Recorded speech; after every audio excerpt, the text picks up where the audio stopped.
In 2022, you were the first woman to ever host the NBA draft. There's not a single moment that represents everything you've worked for. The draft is that. In the 2025 NBA draft, the Dallas Mavericks select Cooper Flagg. Pick comes in. I get a tap on my shoulder. Okay, I see that it's Cooper Flagg. I flip to that page in my binder so that by the time Adam Silver says it, I'm into my page of notes. Malika Andrews is ESPN's lead NBA host and reporter. One of the most trusted, versatile voices in modern sports media, recently covering the Australian Open. Today, she shares how obsessive prep helped her handle comparison, criticism, and public pressure. I moved out at a very young age and I never went back. I've grown up at ESPN and I've grown up and found my everything that you want is on the other side of. Malika Andrews, welcome to Post Run High. Kate, thank you so much for having me. I'm really excited to be here. And I have that post-run high because we did it. We completed it. We just ran 2 miles through West Hollywood. Mm-hmm. So how are you feeling? I feel great. I was, as I mentioned on the run, I was a little bit nervous because I like to win. And I don't know what winning looks like in a run where you're just having fun with a friend, but I felt like that was a winning run. So well done. Winning is like finishing the run, you know? Exactly. Like Malika did such a good job. You guys will have to watch our running interview show to see it, but your breath control was incredible. Yes. I don't say that to everybody. I appreciate that. Well, I felt like the entire time I was Darth Vadering into the mic. So I'm very, very pleased to hear that. But it was a lot of fun. And I think we're going to have to do it again. But I will say the hardest part was not the running, it was thinking while running, because I don't know about you, but I listen to music while I run. Mm-hmm. That is what, and trying to think and then articulate those thoughts while also moving my feet was way more like patting my head and rubbing my belly than I thought it was gonna be. We talked about this a little bit in the beginning of our run, but is movement a big part of your life? Yeah, so my dad is a personal trainer. I grew up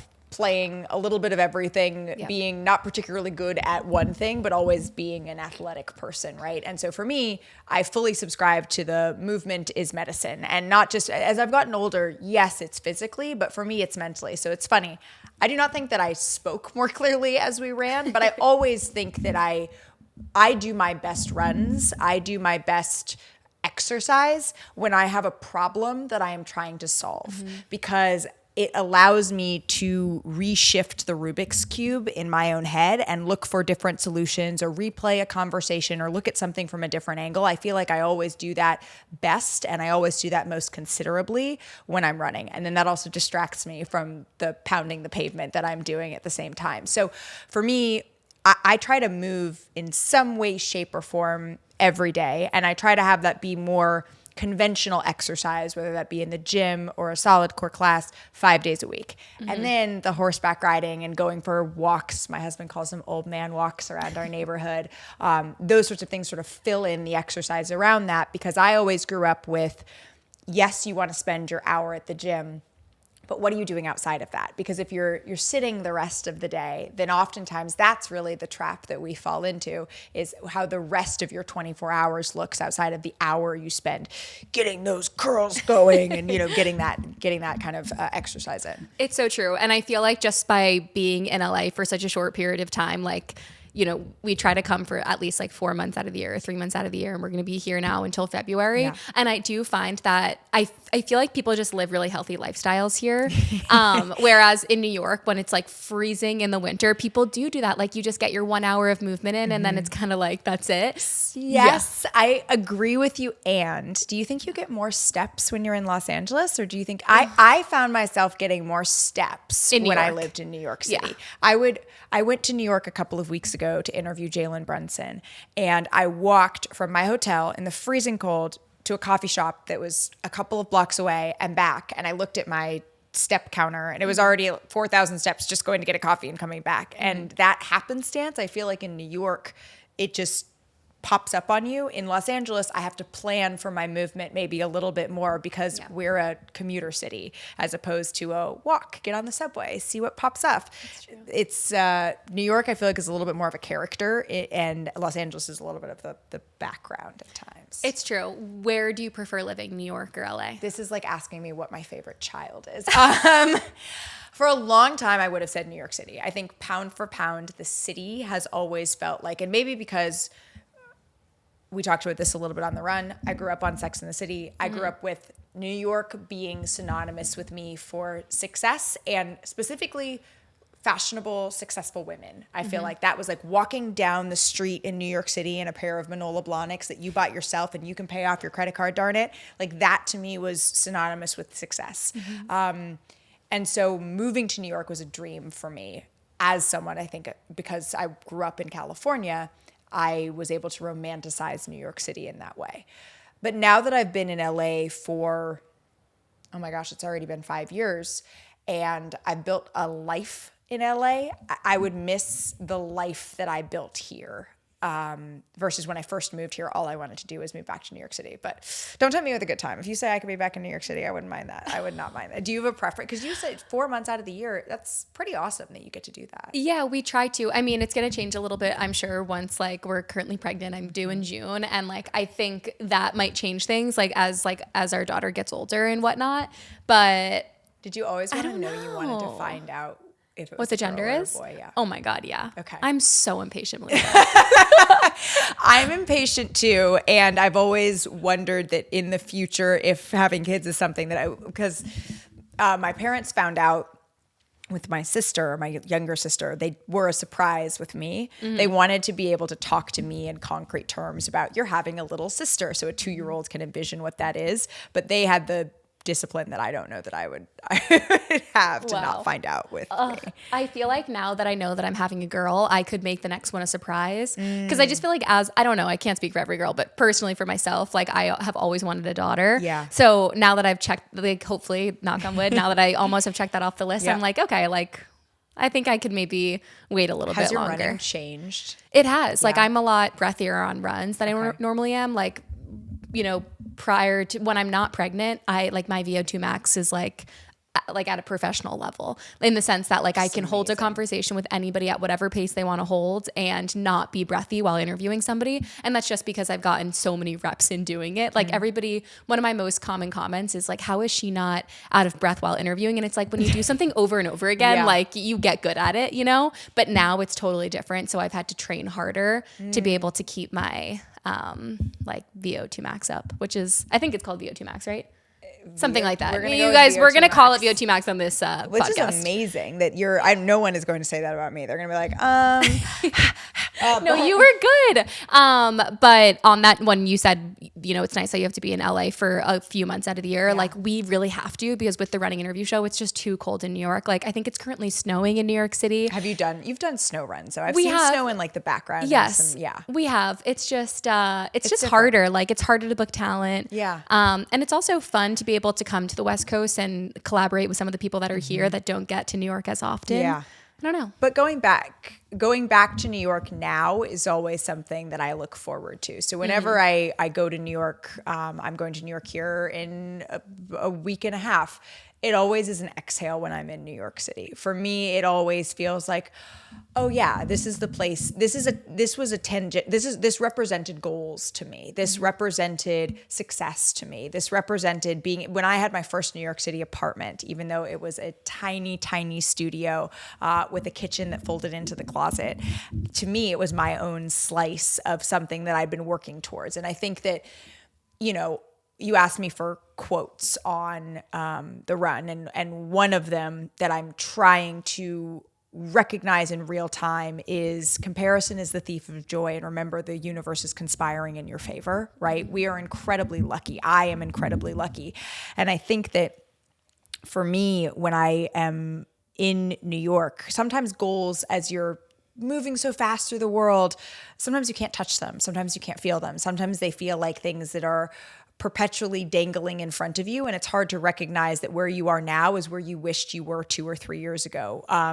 And so New York for me has always been a goal that I could touch. And when I had a slice of that, it was very, very special for me because it's something that I wanted my whole life.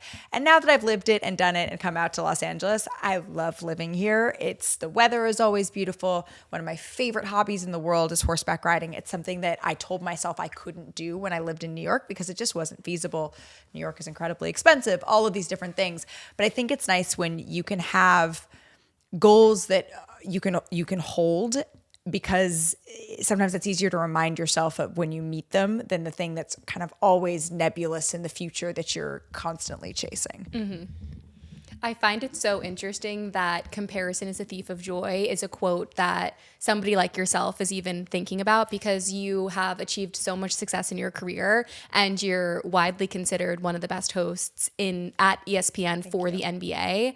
So what does that quote mean to you? Like, who do you find yourself comparing yourself to? That's a really good question. I think for me, it means that this industry you're constantly competing for eyeballs and competing for access and competing to be the best version of yourself for fans and have your show be the best version of what fans are looking for, right? And so for me, I find myself constantly looking back and rewatching an interview that I did and thinking, I should have asked this question differently. I should have asked this question this way. Bob Costas would have done it. One of the all-time legends would have done it this way. And so I find myself oftentimes looking at the ways in which I can be better. And there's a fine line between looking at the ways in which you can be better and looking at yourself through a judgmental prism. And I think especially as women, that's kind of what I'm always trying to walk. Not to mention, you look at yourself on camera and you're wondering if you're standing kind of funny and are people going to notice that little wrinkle in my shirt that maybe looks like a pooch here? And so I think it's that harsh lens that I'm working to not always see myself through, just like I think any of us are, right? I think we're always looking to be a little bit gentler and a little bit kinder in a world that seems to have less and less space for that. So you have to create it. Yeah, and it's so much more magnified when you're seeing yourself on camera, like almost every single day, live literally on TV. And physically, like literally and figuratively, right? Because literally the camera is a fisheye, right? And so when you stand towards, even height wise, right? Our cameras, if you stand towards the outside of the camera and someone as tall as my colleague Kendrick Perkins, who's clearly 6'10" and way taller than me, if he stands to the inside of me, I'll look taller than him, right? So there's a literal lens that you're competing against, not to mention your own sort of worldview. And I think that for me, I've grown up at ESPN, and I've grown up and found my voice at the same time the world was hearing it, and that can be a really interesting dynamic. Yeah, like wasn't one of the shows that you host is NBA Today, and you starting to host that show was the first experience you ever had with hosting. Yeah. So I was 25, I think, when we started NBA Today, and I'd never hosted a show before. And we talked about this a little bit on the run too, but I think in this business, you have to be, luck favors the prepared, and you have to be ready for your moment whenever it comes. But there are people who believed in me and believed that I had the ability to do different things than I was doing that maybe I didn't already see myself doing. And so Dave Roberts, who's one of the executives at ESPN, in 2021, he'd asked if I would, after I'd done some television and I'd done a trophy ceremony for the Milwaukee Bucks and I'd done reporting on air, that was the kernels of what I did, if I wanted to now host this show. And that sounded at the time big and wild and like something that I didn't have any experience doing. But at the end of the day, what is hosting? It is asking questions. It is being deeply curious. It is setting up the people around you to deliver their best information. That sounds a lot like reporting to me. And so it was wild when I got the call. I was in Los Angeles at the time. I was walking actually through the canals in Venice. And I got the call with the official offer of, would you want to move to Los Angeles? And I think like a little girl jumped up and down. So I couldn't believe it. I could not believe that they were going to take a chance. And I think when you come from that, when you come from a place, I so deeply admire people who come from an inherent place of, I believe in myself, I belong here, and I know that this is my space to own. I came in thinking, I need to prove myself. I've never been here before. Let me show you all what I got. And I've always been the little engine that could in that way. And so when you say about comparison and all this, that's how I came in. And so being able to grow into someone who feels very confident in this place and has been doing it for a number of years, that's just the transition of going from a 25-year-old to a 30-year-old, to a 35 and 40. And that's kind of the caterpillar story.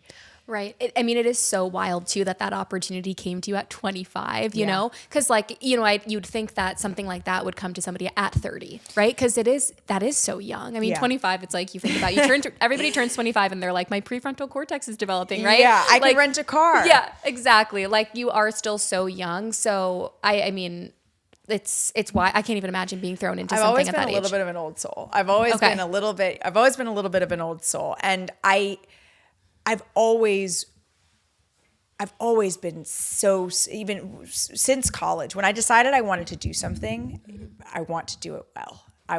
Goes back to the run. I want to win. I want to do it well. I want to do it with humility, and I want to do it with the learning mindset, but I really, really want to own it and do it well. And so for me, them saying, can you do this, was a challenge. It was a question, right? To myself as well. Like, can I do this?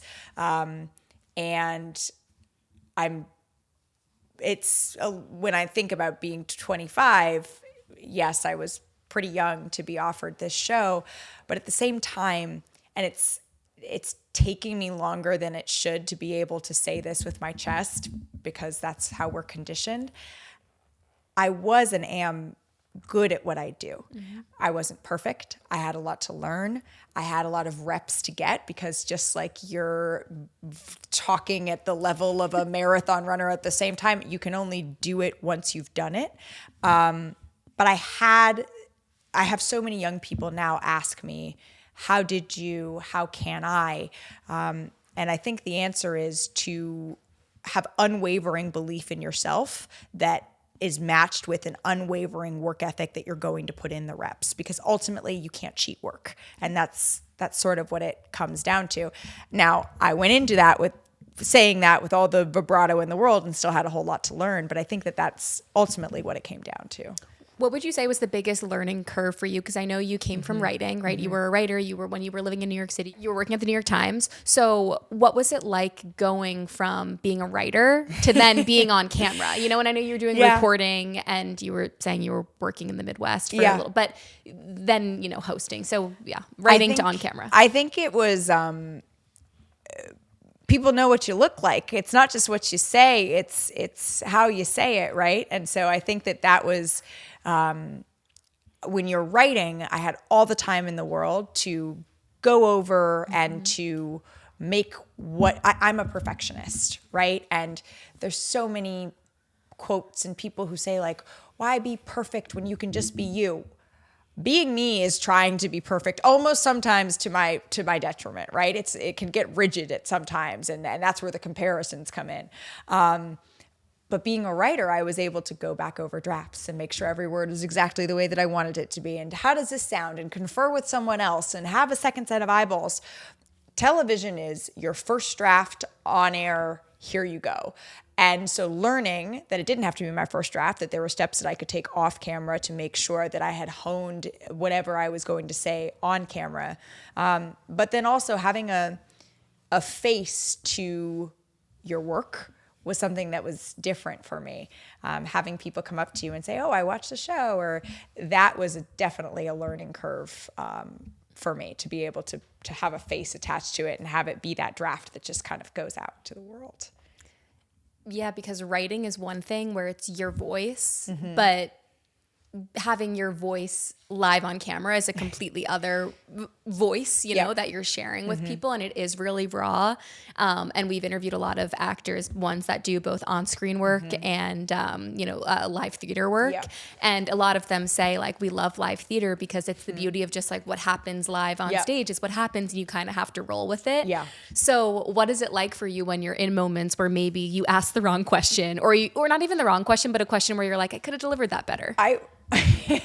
So I still watch back almost every single show that I do, and I find myself doing a lot of, well, that could have come off differently. But also laughing at yourself is a skill, right? When you laugh at yourself, you take away the power of other people to laugh at you. And you know what?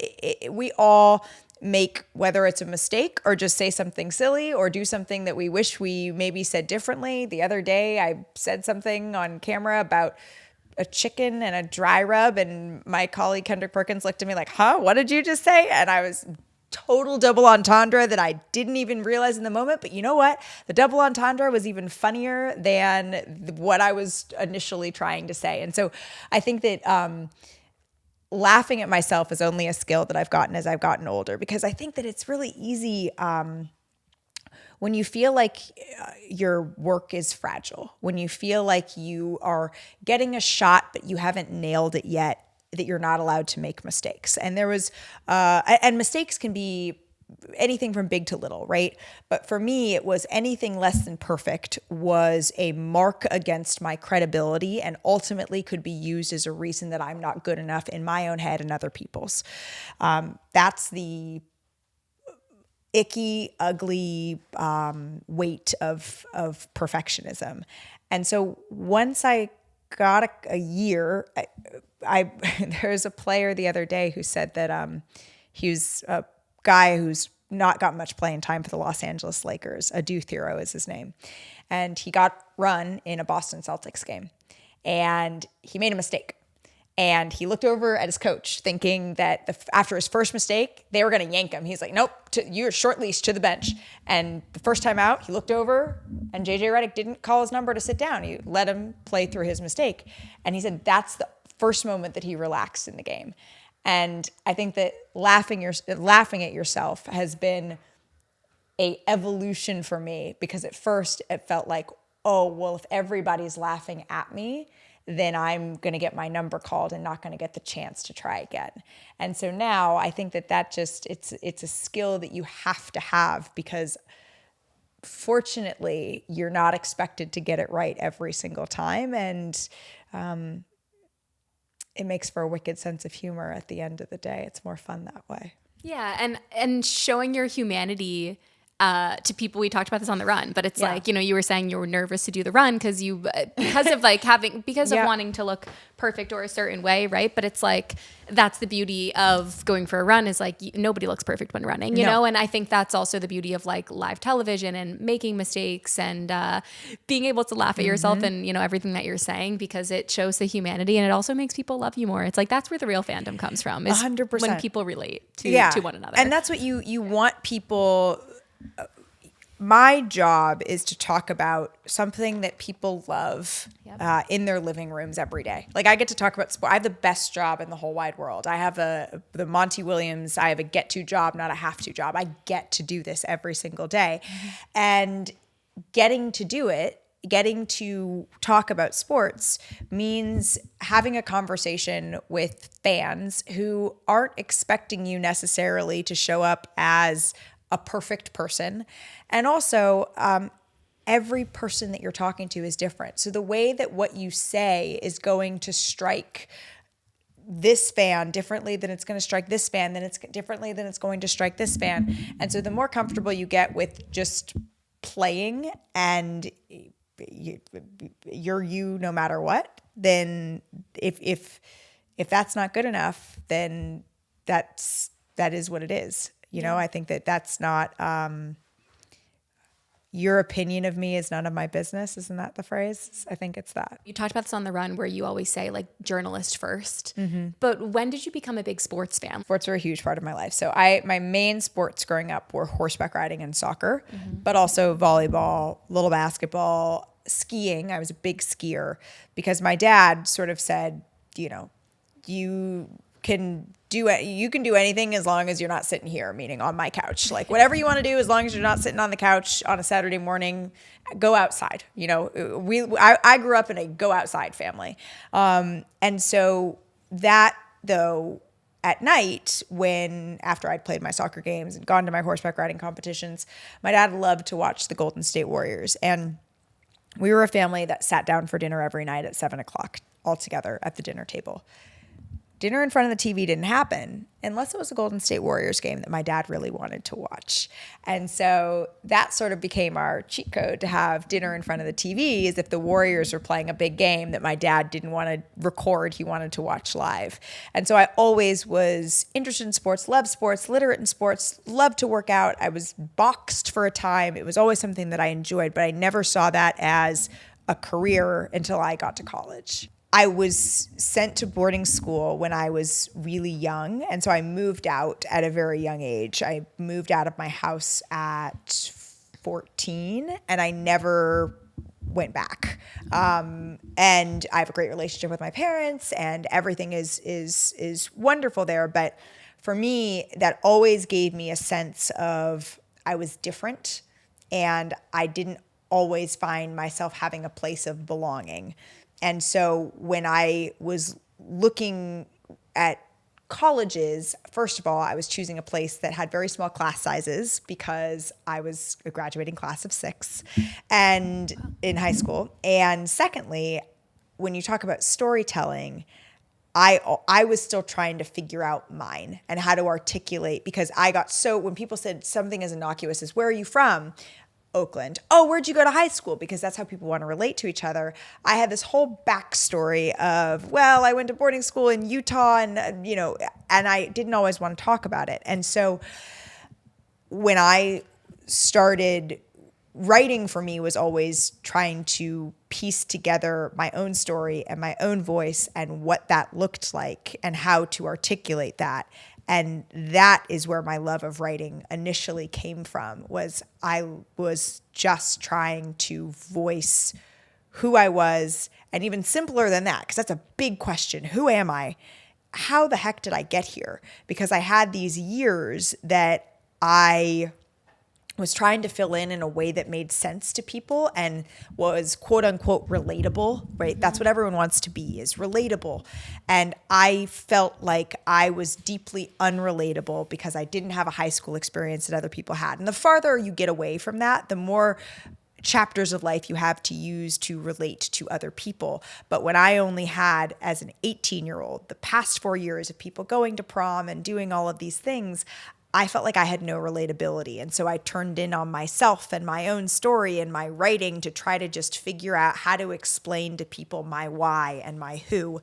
And that then turned into wanting to understand and be that voice for other people. What do you feel like you realized? So for a little bit of context, the boarding school that you went to was like a therapeutic program. And Malika was struggling with anxiety and depression at a young age, which a lot of people struggle with, but yours was maybe a next level where you had to go to this program and you did a little bit of like wilderness camp, right? Yeah, wilderness therapy.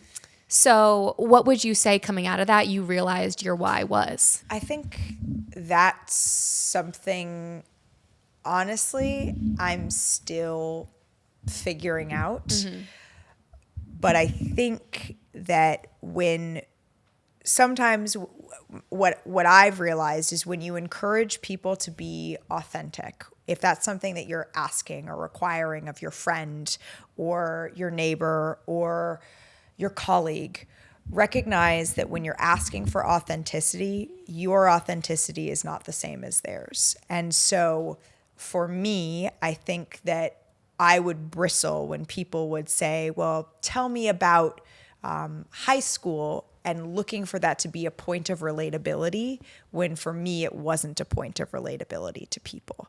And so and that transfers over to now, the most authentic version of me speaks without an Oxford comma and with M dashes in my sentences.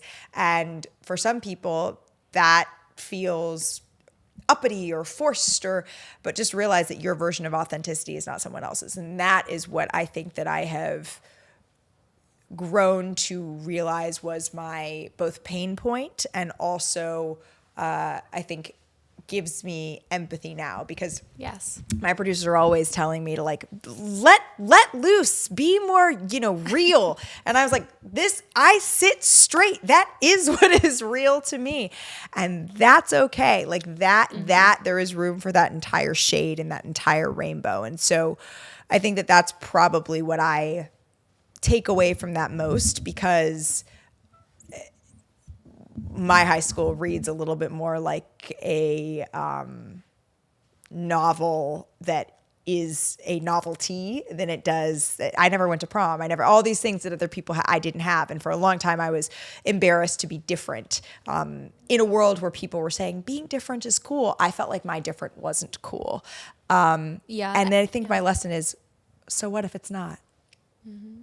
So what? So what if it's not cool? It's still your story, and it's the only one I got. Did you play basketball growing up or no? Not well. Okay. So well. Basketball for you really was the fandom. Basketball for me was the fandom, and it was the NBA. It was going to games. It was seeing how happy my dad was. But I'm not a basketball player that was looking to stay in basketball, right? My husband is and still plays basketball 2-3 times a week. And when he was looking, he wanted adulthood to show up as still having a connection to basketball. For me, it was, I want to I want to be a storyteller. Writing is what I wanted to do. And I felt like the richest, most textured stories lived in sports. And also, because I do think this is important for young journalists to hear, there was a job opportunity in sports, right? At the time, very literally, the only opening at my school paper was in school newspapers. And also, there was a important reckoning that was happening with sports coverage around the country in the wake of Colin Kaepernick in 2016. And sports departments were looking around and looking at their staff and saying, our staff needs to better reflect the fans and the athletes that we cover. And so that conversation that was necessary, I knew that I needed to be a part of telling stories at that moment. And so, yes, it was a love of sports. And yes, it was a love of writing. And it was also this is a need, a market need that I think I can fill incredibly well, because this is my passion and I think I can do it well.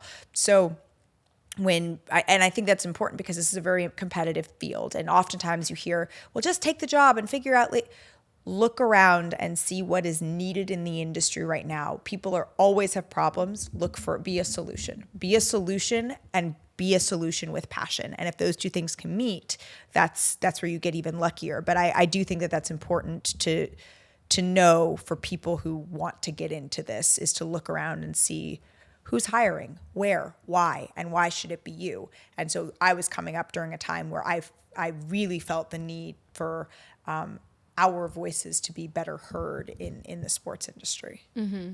What do you feel like was the biggest learning curve for you when you first started out in the sports industry? You could do it. You could with time, yeah. Sure, but also you could cover. I wrote a story on Meb Keflebsky, the marathon runner. Mm-hmm. I knew nothing about marathon running when I worked for the Times, and that was it was a dive in with 2 feet, ask the people who are the experts, and immerse yourself. I covered underwater hockey, I think, when I was with the Denver Post. I didn't even know that was a sport that could be covered.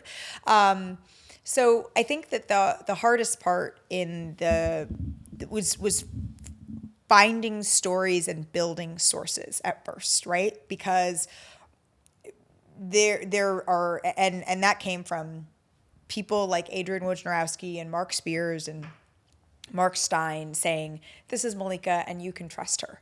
And that's so huge. Trust is the currency that media, I won't even say has, I will say it has had. And it is our job right now, in a time where I was talking to someone the other day about the anchor voice, the nightly news voice. And I don't really have one of those nightly news voices. Welcome to the 6 o'clock news. And the ones where you wonder how people order coffee with the same voice, just these rich, deep, amazing voices. And I was telling one of my producers, I was like, oh, that's not me. I don't have that voice. And she said, no, but you have your voice. And the anchor voice, in air quotes, is maybe less necessary than it was 20, 30 years ago, because people nowadays trust their neighbors more than they trust media outlets in many cases, right? The trust has eroded in a lot of ways. And so when you sound like you, and that's your neighbor, that is a way to have trust with viewers in a different way. It used to be that deep voice signaled trust.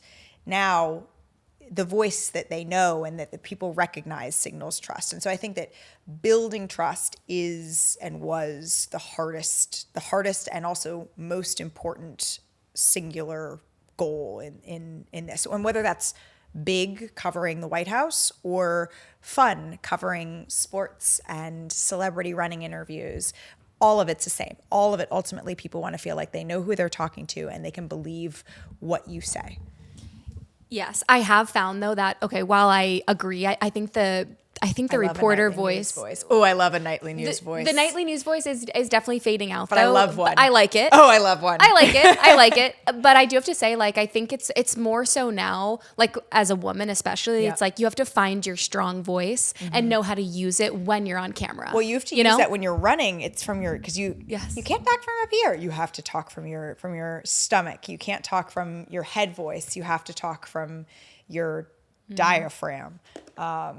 Because yes, I do think that women are always looking to signal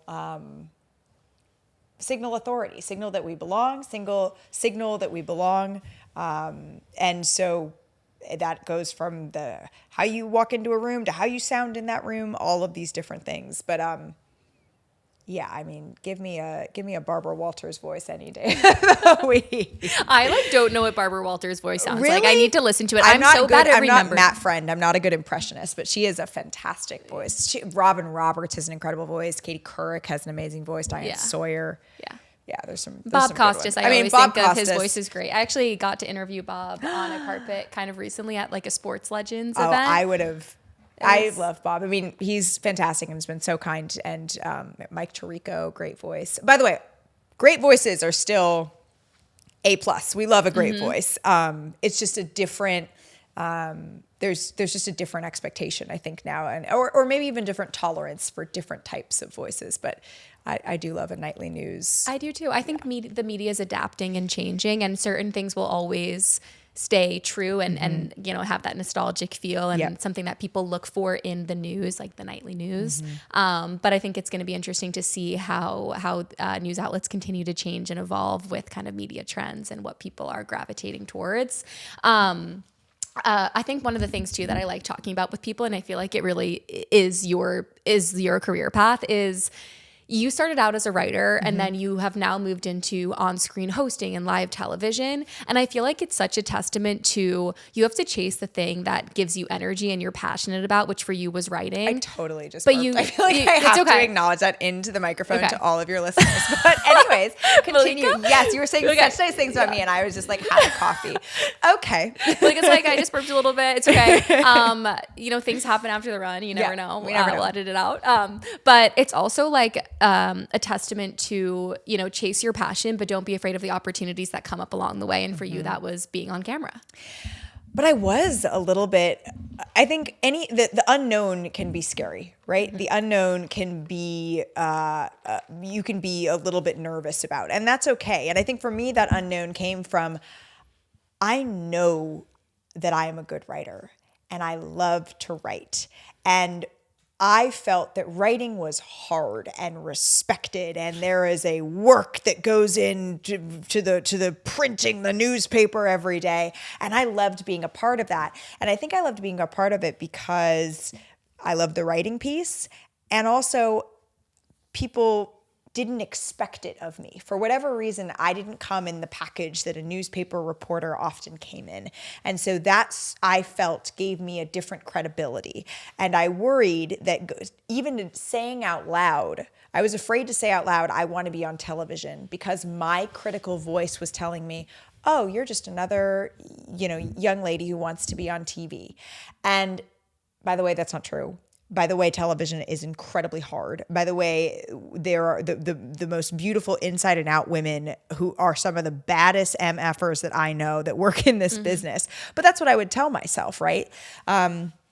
And so I think that it's okay to acknowledge when something comes along, you want to try it, but you're a little bit afraid to jump. And I was, because I had the comfort of the known over here and the excitement, but also fear of possibility over here. And at some point, though, the most successful people reinvent themselves in this business every 3 to 5 years. The most successful people in this business, you're going to see change, switch, add, because the most creative minds are allergic to being static. And even though I was a little bit scared, I also felt myself itching for a challenge, and I knew that this was going to be a new challenge. So for the people listening, can you walk us through like what a week in the life looks like for you and like a day in the life, and kind of break down the different shows that you host on that people can expect to see you on ESPN? Absolutely. So my Monday through Friday, I host NBA Today on ESPN, and that's at noon West Coast time, noon Pacific, 3 o'clock Eastern. So my day for that show, our production meetings at 7 a.m. every day. So I try to get up 5:45, 6, and have a little bit of, I found myself when I was getting up at 6:30, I just run straight into the meeting. So this gives me time for coffee, meditate a little bit, take a shower, maybe go for a walk, get that 10 minutes of sunlight you're supposed to get in the morning. But that's aspirational. Sometimes it's 6:30 and you're running straight into the meeting. I aspire to be 5:45, 6. Then I have my production meeting from 7 typically to 7:30. I'll get a workout in, head into the office, and work on the show in hair and makeup, and then downstairs in the newsroom with all of my producers. I help write the entire show top to bottom, and we're live from noon to 1 Pacific time every day. We have a post-show meeting at 1:30. On non-double show days and non-game days, that's when I'll go ride my horse.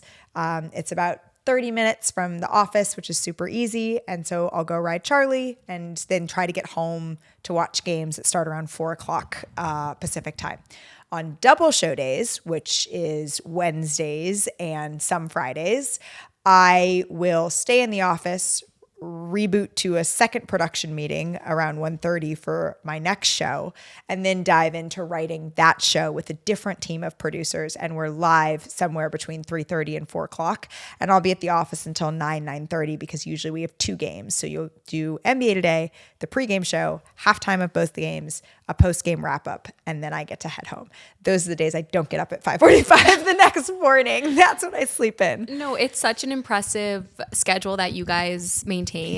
But I feel like it's also a nice schedule because it's not like you're sitting at a desk all day. Like you get to move around. And just from meeting you, I can tell you're the type of person that like needs to be like. I worked at a law firm straight out of college, or actually before college, straight out of high school rather. I worked at a law firm and I have so much respect for that job and the importance of it, but I found that sitting at a desk wasn't necessarily what was made for me. My mom's an art teacher, my dad's a personal trainer, so maybe it runs in my genes or something, but I knew that I wanted to, whatever it was, I didn't want my job to look the same every day, and it certainly does not. Sometimes I'm running off to interviews.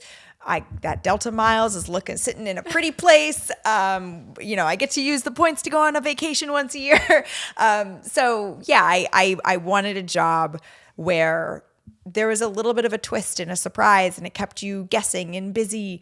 And that's sort of like your job. That's definitely what I have. And I meet the most tremendous people. That's been the coolest part of my job. I had someone recently give me some advice that I have taken to heart. And that is, you're at a place in your life when you make a little bit of money and you are in a little bit more of a comfortable position and you have a career, treat your life as if it's graduate school. You have access to all of these wonderful and interesting people. Ask them the question. We talk to some of the most successful, creative, smart, ambitious people in the world. Not everything you ask them has to be for why wouldn't you ask them some of the questions that you've been pining after and use your network of people to be your graduate course. And I kind of love that because that's the best part of my job is the people I get to talk to. It's one of my favorite things about being an interviewer is being able to meet the breadth of people that we get to meet and have so many interesting conversations, and so many fun opportunities do come out of it. So I am completely aligned with you on that note. In 2022, you were the first woman to ever host the NBA draft. What does that mean to you? Wild, right? It's wild because it was 2022 and the draft's been, there's been decades of drafts, and there was many deserving qualified women before me to do it. I kind of just so happened to be in the right place at the right time. It was also on the 50th anniversary of Title IX. So it was really special. And sometimes I think, people read my bio and that's usually in there, the first woman to host the draft. And I remember I took a nap before the draft and I woke up. They made that announcement that I was the first woman to host the draft while I was napping. And I woke up to 100 text messages on my phone. And one of them was from Doris Burke, who is the first woman to occupy so many different roles. And she said, go get him. And I was like, okay, if Doris says it, like I was ready to run through a wall. And I felt a lot of responsibility because I think when you are the first, you want to make sure that you are not the last. I've hosted the draft every year since. It's one of my favorite assignments because you get to see people. It's the touching your dreams thing that we talked about. So often, there's not a single moment that represents everything you've worked for. The draft is that for these young people. But I wanted to show that I and we could do it and to not mess it up. I remember I wore a yellow suit from Diane von Furstenberg because I wanted to wear like a woman designer, and her in charge mindset and the way that she champions women was something that I wanted to embody. And then once I got through the initial pomp and circumstance of they wanted to say on the anniversary of Title IX that this is something that we're doing, it was just, okay, let's go nail this assignment. And I was invited back. So it was a cool thing. It is really impressive that you've been able to do it now every year since 2022. I want to ask what preparation looks like going into hosting something like that. What does your preparation look like? That's a good question. And it's the very technical answer is the NBA draft and the NBA finals are in very close proximity. So unlike the NFL or the WNBA, when there's sort of months between the end of the professional season, weeks between the end of the professional season, and there's days. There was, I think, 3 days because it went to 7 games this last year. So I start in the NBA finals working with my fantastic singular researcher, Matt Williams. And we start going through the mock draft, every single guy. And I create a binder that has a page per player with notes and fun facts and, their favorite dessert is. And then a lot of the agents I will call and I will say, hey, doing the draft this year, I want to set up a call with, the player, because I like to ask guys. There's some interviews that require a hardness and there's interviews that require a toughness, and I don't share questions. We're coming in to get to the bottom of this and the truth. And then there's interviews and moments that this is going to be the soundtrack to your dream coming true. And I want to know from guys what they would like said about themselves in the moment that they walk across the stage and pass this threshold from college or overseas to professional basketball. And so I try to set up calls with as many as I can to get that input of they want to hear about their grandma. They don't want to hear about the passing of this person that was close to them because they think that in that moment it's just going to be too hard. And so I try to get as many of those calls as I can done. I go through with my researcher all of the players and we go 60 deep, and then we try to add another 10 on top of that. I alphabetize that binder. I put the top 3 picks in the front 3 pages, and everything else is alphabetized so that when what happens is the pick comes in, I get a tap on my shoulder, and it's like the trash pickers that pick up trash. So my researcher's sitting far behind me. So he has to tap me with like a trash picker type thing. And it has the name of, as Adam Silver has the name in his hand, the guy who is getting drafted. He hands me the card. Okay, I see that it's Cooper Flagg. I flip to that page in my binder so that by the time Adam Silver says it, I'm into my page of notes that I have worked the last couple of weeks to get to. Oh, it is such a special thing to be a part of because it's such a positive moment in these kids' lives. On the flip side of that, I feel like one of the scary things a little bit about sports and commentating is there's so many fans of these sports, right? And so it's like you're live on television, you're making sometimes your takes in the moment, and there's obviously people are going to agree with some of the takes, they're going to not agree, right? So there's criticism that comes with the industry that you're in just naturally. It's a little bit of more of like a lighthearted, fun criticism, but people take their sports seriously. Very seriously. So like, how do you deal with criticism in the sports world? Much better now than I did when I was younger. Everybody has their opinions, and you know what? They're entitled to them, but just like you're entitled to your opinion, I'm entitled to not listen. And I do think, though, it's really important to understand. I don't read comments anymore. I try to have the social media team at ESPN does a great job. My team does a great job of, I never want to be so closed off that you can't hear. There's a difference between not hearing people and not protecting yourself, right? And I do want to hear when fans think that the show, you were talking too fast for me to understand. I want to hear things that I can work on and be better to help people feel like they're more of in the conversation in their living room. I think you just have to sort out understanding that when people have mean-spirited things to say, they're probably dealing with something themselves. I did not truly believe that 5 years ago, nor do I always truly believe that in the moment when someone says something that's like, hey, you know what? That's not nice. There was a story in the New York Times recently about the Coldplay concert woman and how there is a human behind every viral moment. So as much as you laugh and you share it with your friends and, hey, I think that the Coldplay camera was a whole lot of fun, there's always a life and a person and a feeling that you are speaking to that I think is important to remember. But the good news is the vast majority of people understand that. And it's okay to say this hurts my feelings. It's okay to understand that you did something that you wish you did differently.